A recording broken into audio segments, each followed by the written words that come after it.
Hello friends, welcome to our channel फुर्सत में कुछ पल जिंदगी के। ફ્રેન્ડ્સ, જનરલી જ્યારે બ્રેડ વધતી હોય છે ત્યારે તેમાંથી આપણે બ્રેડ ક્રમ્સ બનાવતા હોય છે, પણ જો હવે બ્રેડ ક્રમ્સ ના બનાવવા હોય તો ચાલો આજે જોઈ લઈએ બ્રેડની એક ઇન્ટરેસ્ટિંગ રેસીપી, એટલે કે ગાર્લિક બ્રેડ સ્ટિકની રેસીપી, કે જે તમે સાંજે કોફી સાથે સર્વ કરી શકો છો, સૂપ સાથે સર્વ કરી શકો છો અને ઇવન પાસ્તા સાથે પણ ખાવાની ખૂબ જ મજા આવે છે।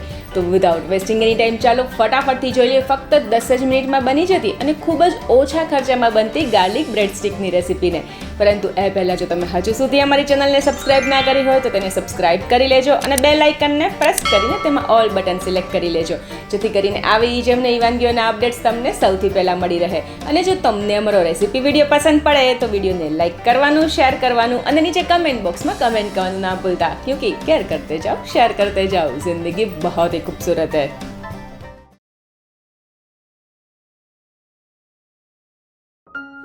ગાર્લિક બ્રેડ સ્ટિક્સ બનાવવા માટે મેં અહીંયા 4 નંગ વધેલી બ્રેડ લીધેલી છે અને હવે સૌથી પહેલાં તો આ બ્રેડને આપણે સ્ટ્રાઇપ્સમાં કટ કરી લઈશું અને જો તમારે તેની સાઇડ્સને નીકાળી દેવી હોય તો તમે તેને નીકાળી શકો છો।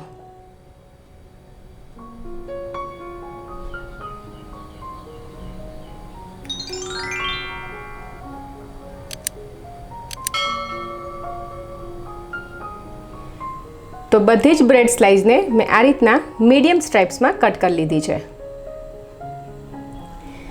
અને હવે આપણે ગાર્લિક બટર પ્રિપેર કરી લઈએ, જેના માટે મેં અહીંયા 3 થી 4 ટેબલ સ્પૂન જેટલું બટર લીધેલું છે।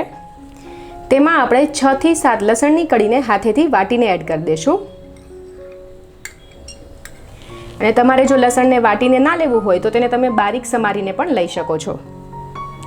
સ્વાદ અનુસાર નમક એડ કરી દઈશું, પણ નમક ધ્યાનથી એડ કરવાનું કેમ કે બટર છે તે પણ સોલ્ટી હોય છે। 1/4 ટીસ્પૂન મરી પાવડર એડ કરી દઈશું, 1 ટીસ્પૂન પીઝા સિઝનિંગ એડ કરી દઈશું ને અહીંયા પીઝા સિઝનિંગને બદલે તમે મિક્સ હર્બ્સ અથવા તો ઓરેગાનોનો પણ યુઝ કરી શકો છો। 1 ટીસ્પૂન ચીલી ફ્લેક્સ એડ કરી દઈશું, 1 ટીસ્પૂન પાર્સલે એડ કરી દઈશું, જેને એડ કરવું ટોટલી ઓપ્શનલ છે અને અરાઉન્ડ 2 ટેબલ સ્પૂન જેટલી સમારેલી કોથમીર એડ કરી દઈશું અને બધી જ વસ્તુને સરસ રીતે મિક્સ કરી દઈશું।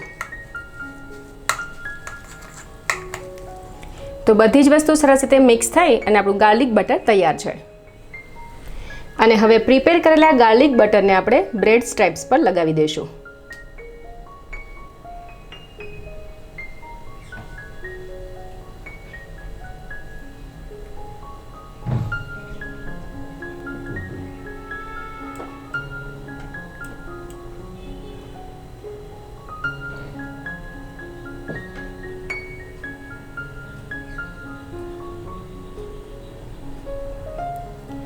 અને ત્યારબાદ નોનસ્ટિક તવાને આપણે પ્રોપરલી ગરમ કરી લેશું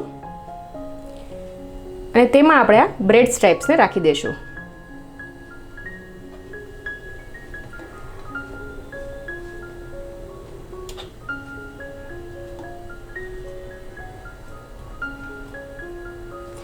અને જે ગાર્લિક બટર લગાવેલી સાઈડ છે તે પહેલાં આપણે ઉપરની સાઈડ પર રાખશું અને ગેસની લો ફ્લેમ પર જ નીચેની સાઈડ પરથી બ્રેડ સરસ ક્રિસ્પી બ્રાઉન કલરની થાય ત્યાં સુધી આપણે તેને શેકી લેશું।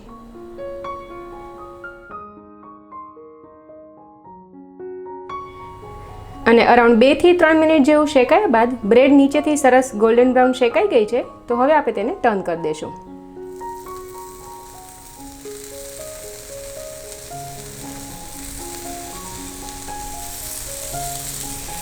અને બીજી સાઈડથી પણ ગેસની લો ફ્લેમ પર બ્રેડ સ્ટ્રાઇપ્સને આપણે 2 મિનિટ જેવી શેકી લેશું।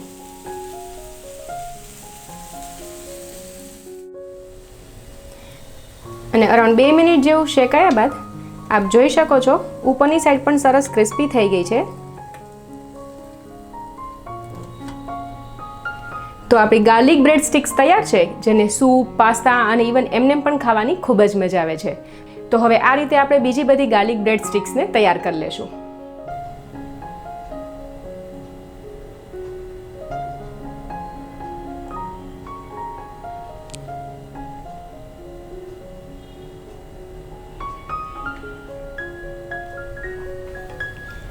તો ફ્રેન્ડ્સ, આ લેફ્ટ ઓવર રેસીપીને તમે જરૂરથી ટ્રાય કરજો અને તમને તેનો ટેસ્ટ કેવો લાગ્યો તે કમેન્ટ બોક્સમાં કમેન્ટ કરીને અમને જરૂરથી જણાવજો. હું મયુરી સોઢા અહીં સાઇન ઓફ કરીશ. ફરી આપને મળીશ એક નવા એપિસોડમાં એક નવી વાનગી સાથે. ટિલ ધેન કેર કરતે જાઓ, શેર કરતે જાઓ, ક્યોંકि જિંદગી ખૂબસૂરત હૈ.